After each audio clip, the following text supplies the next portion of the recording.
Question number 7 तक हम लोगों ने सॉल्व किया। आप लोगों को लग रहा होगा कि क्वेश्चन नंबर 4 तो सर ने कराया ही नहीं है। तो क्वेश्चन नंबर 4 अगर आप लोग रीड करोगे तो आपको पता चलेगा कि उस क्वेश्चन नंबर 4 में इलेक्ट्रिक फील्ड पूछा गया है और इलेक्ट्रिक फील्ड कैलकुलेट करना हमने चैप्टर फर्स्ट में सीखा है। तो ये चैप्टर फर्स्ट का क्वेश्चन है, हम आपको बताते हैं। और क्या फॉर्मूला लगेगा, तो स्फेरिकल सेल के लिए हम लोग पढ़ चुके हैं कि electric field due to an spherical shell. और ये थर्ड एप्लीकेशन बोल सकते हैं कि गॉस लॉ का या गॉस थ्योरम का है। तो आप वहाँ से फॉर्मूले पढ़ करके आप इस क्वेश्चन को सॉल्व कर सकते हैं। वैसे हम आपको बता दें कि स्फीयर जो है वो एक पॉइंट चार्ज के तरीके से मतलब यूज होता है और स्फीयर का जो पॉइंट चार्ज के तरीके से होता है और पॉइंट चार्ज का जो इलेक्ट्रिक फील्ड है वो 1/4πε0 Q/r² होता है। तो आउटसाइड वाला जो पॉइंट है थर्ड, उसमें ये वाला फॉर्मूला लग जाएगा और सरफेस के केस में ये स्मॉल r है वो रेडियस के इक्वल हो जाएगा। ये वाला फॉर्मूला आप लगा देना और इनसाइड जो है वो फील्ड जो है वो 0 होता है। तो इसकी वजह से मैंने क्वेश्चन नंबर 4 सॉल्व नहीं किया है, क्योंकि क्वेश्चन नंबर 4 में आपका इलेक्ट्रिक फील्ड पूछा है और इलेक्ट्रिक फील्ड को हम लोगों ने चैप्टर फर्स्ट में सॉल्व किया है। तो ये चैप्टर फर्स्ट का क्वेश्चन है, किसी कारणवश एनसीईआरटी में प्रिंट हुआ है और तब से वो लगातार आ रहा है। हालांकि हम चैप्टर फर्स्ट पढ़ चुके हैं, इसलिए सेकंड में उसे हम सॉल्व कर सकते हैं।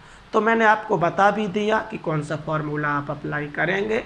आप इसको अप्लाई करके चाहो तो सॉल्व कर सकते हैं, ध्यान रखना है आपको। अब हम बात करते हैं क्वेश्चन नंबर 8 की। तो क्वेश्चन नंबर 8 को हम लोगों को यहाँ पर रीड करना है।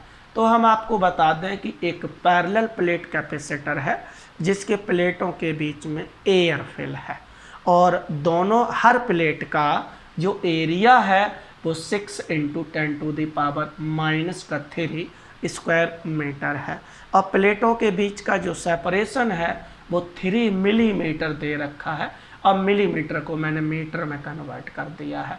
तो ऐसे पैरेलल प्लेट कैपेसिटर का कैपेसिटेंस कितना होगा ये पूछा गया है।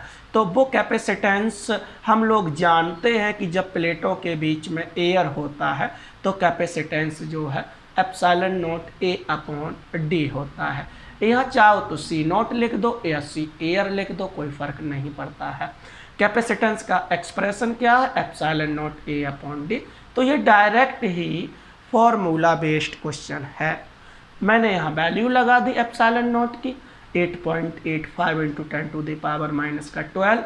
एरिया की वैल्यू लगा दी 6 × 10⁻⁻3 अपॉन d, जो सेपरेशन 3 मिलीमीटर है उसको मीटर में कन्वर्ट करके मैंने लगा दिया और सॉल्व कर दिया तो मुझे आंसर मिल गया 1.8 × 10⁻11 फैरेड। तो ये उसका आंसर हो जाएगा।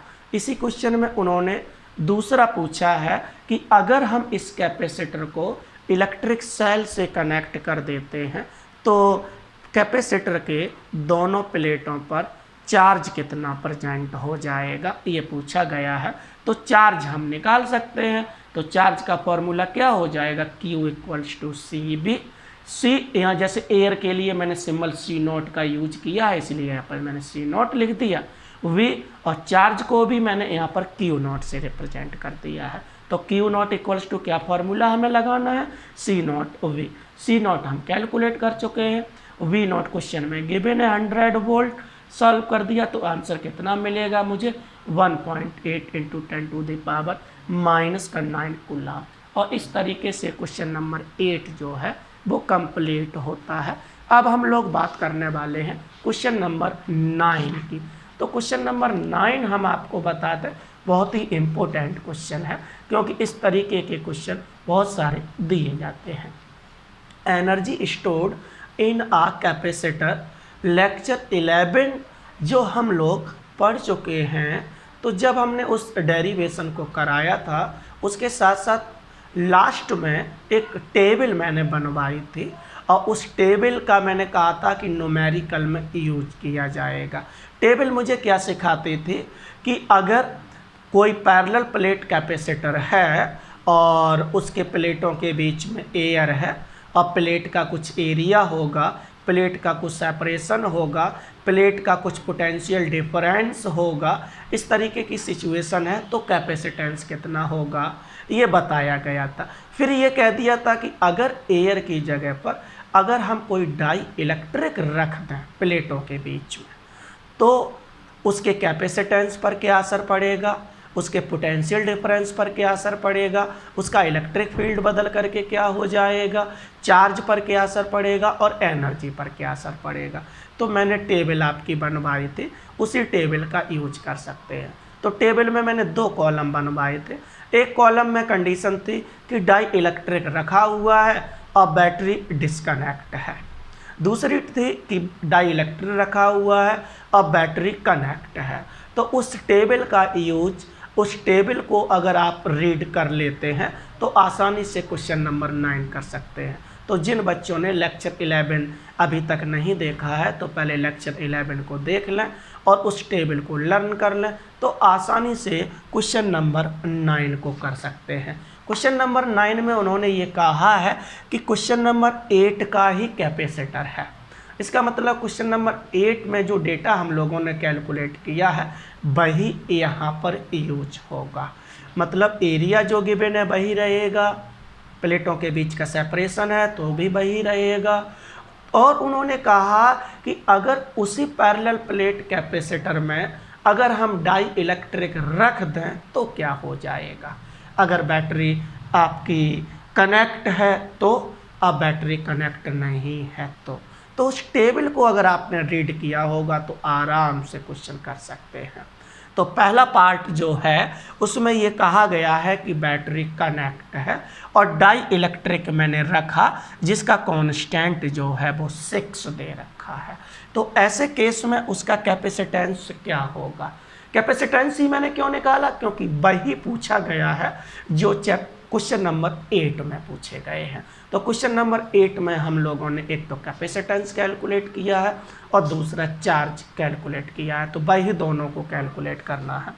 तो हमें मालूम है जब बैटरी कनेक्ट होती है और डाई इलेक्ट्रिक रख देते हैं तो कैपेसिटेंस जो है वो K टाइम्स इंक्रीज हो जाता है। ये एयर का कैपेसिटेंस है और एयर का कैपेसिटेंस कैसे कैलकुलेट करना है तो हम 8 में से का चुके हैं, वही सॉल्यूशन हम यहाँ पर यूज करके C0 कैलकुलेट कर लेंगे। जब C0 पता चल जाएगा तो C भी कैलकुलेट हो जाएगा। C का फॉर्मूला क्या बन गया, K/C0। उस टेबल से मुझे पता है, मैंने यहाँ पर अप्लाई कर दिया। K की वैल्यू 6 और C0 हम कैलकुलेट कर चुके हैं, सॉल्व कर दिया तो मुझे आंसर पता चल गया फैरेड। इतना फैरेड हो जाएगा। आप इसे सॉल्व कर दें तो 108 पिको फैरेड भी बोल सकते हैं, चाहो तो, नहीं तो कोई ज़रूरी नहीं है। अब हम बात करते हैं कि चार्ज पर क्या फ़र्क पड़ेगा। तो चार्ज हम आपको बता दें कि जब डाई इलेक्ट्रिक रख देते हैं और बैटरी कनेक्ट होती है तो चार्ज K टाइम्स इंक्रीज हो जाता है। एयर के केस में जितना चार्ज था और जब डाई इलेक्ट्रिक रख देते हैं तो K टाइम्स चार्ज इंक्रीज हो जाता है। तो चार्ज मैंने उसी टेबल से यहाँ लिख दिया KQ0। K की वैल्यू 6 है और Q0 हम कैलकुलेट कर चुके हैं कहाँ, क्वेश्चन नंबर 8 में। वो वैल्यू मैंने यहाँ पर अप्लाई कर दिया और सॉल्व कर दिया तो मुझे आंसर मिल गया कि चार्ज पर क्या फ़र्क पड़ेगा। तो क्वेश्चन नंबर 9 के दोनों पार्ट कंप्लीट हुए, मतलब फर्स्ट पार्ट में दोनों वैल्यू मैंने सॉल्व करी। अभी सेकंड पार्ट बचा हुआ। सेकंड पार्ट में क्या कह दिया कि बैटरी डिस्कनेक्ट करती है, निकालना मुझे C और Q ही है। बैटरी डिस्कनेक्ट कर देते हैं और डाई इलेक्ट्रिक रख देते हैं तो C पर कोई फ़र्क नहीं पड़ता है, चाहे कनेक्ट करो या डिस्कनेक्ट करो, डाई इलेक्ट्रिक रखोगे तो कैपेसिटेंस K टाइम्स इंक्रीज हो जाता है। तो मैंने यहाँ केवल फार्मूला लिखा है, वैल्यू नहीं लिखी है, क्योंकि यही वाला कॉपी आपको यहाँ दोबारा से करना है और जो आंसर ये है वही आंसर आपका सेकंड केस में भी रहेगा। चार्ज की बात करते हैं तो जब बैटरी हम डिस्कनेक्ट कर देते हैं तो चार्ज जो एयर के केस में था वही बना रहता है। तो एयर के केस में हमने यहाँ पर चार्ज को Q0 बोला है, तो इस केस में भी कितना हो जाएगा, तो Q = Q0 और Q0 की वैल्यू हम क्वेश्चन नंबर 8 में फाइंड कर चुके हैं। तो वो वैल्यू मैंने यहाँ पर लगा दी है, वही मेरा आंसर हो गया। तो क्वेश्चन नंबर 9 बहुत ही इंपॉर्टेंट क्वेश्चन है और टेबल आप जरूर लर्न कर लें ताकि इस तरीके के क्वेश्चन आप आसानी से कर सकें। अब हम लोग क्वेश्चन नंबर 10 की बात करने वाले हैं। क्वेश्चन नंबर 10 में एक पैरेलल प्लेट कैपेसिटर है और उसका कैपेसिटेंस दे रखा है 12 पिकोफैरड और उस कैपेसिटर को 50 वोल्ट 50 वोल्ट के इलेक्ट्रिक सेल या बैटरी से कनेक्ट कर दिया गया और ये पूछा गया है कि जब बैटरी से हम कैपेसिटर को कनेक्ट कर देते हैं तो कैपेसिटर कितना एनर्जी स्टोर करेगा। तो एनर्जी कितनी स्टोर करेगा ये लेक्चर नंबर 11 में हमने ड्राइव करके बताया है और कितनी एनर्जी स्टोर करेगा तो हाफ CV² एनर्जी को स्टोर करेगा। 3 एक्सप्रेशन थे वो मैंने यहाँ पर यूज कर दिया है जो इसमें गिवन है। तो क्वेश्चन नंबर 10 में एक तो C की वैल्यू गिवन है और एक V की वैल्यू गिवन है, तो एनर्जी का वो एक्सप्रेशन अप्लाई कर दिया जो C और V के बीच में होता है। तो C और V में हाफ CV² है तो मैंने हाफ CV² लगा दिया, C की वैल्यू लगा दी, पिकोफैरड को फैरड में कन्वर्ट कर दिया, V50 का स्क्वायर कर दिया। सॉल्व करोगे तो हमें आंसर कितना मिलेगा 1.5 × 10⁻⁻8 जूल है। तो ये क्वेश्चन नंबर 10 आपका डायरेक्ट ही फॉर्मूला बेस्ड क्वेश्चन था। क्वेश्चन नंबर 11 की बात करते हैं। क्वेश्चन नंबर 11 में उन्होंने कहा कि कोई एक पैरेलल प्लेट कैपेसिटर है जिसका कैपेसिटेंस 600 पिकोफैरड है और उस कैपेसिटर को एक बैटरी से कनेक्ट कर दिया जिसका वोल्टेज 200 वोल्ट है। जैसे ही हम इसको कनेक्ट करेंगे कैपेसिटर चार्ज हो जाएगा, मतलब कैपेसिटर एनर्जी को स्टोर कर लेगा। उसके बाद उन्होंने क्या किया, बैटरी को डिस्कनेक्ट कर दिया और एक दूसरा कैपेसिटर जो कि अनचार्ज था उसको कनेक्ट कर दिया है। तो जब हम अनचार्ज कैपेसिटर को कनेक्ट करेंगे पहले वाले कैपेसिटर के साथ, तो पहले वाले कैपेसिटर की एनर्जी जो है वो ट्रांसफ़र होने लगेगी। जब ट्रांसफ़र होगी तो जिस वायर से मैंने दोनों को कनेक्ट किया है उस वायर के थ्रू करंट या चार्ज फ्लो होने लगेगा।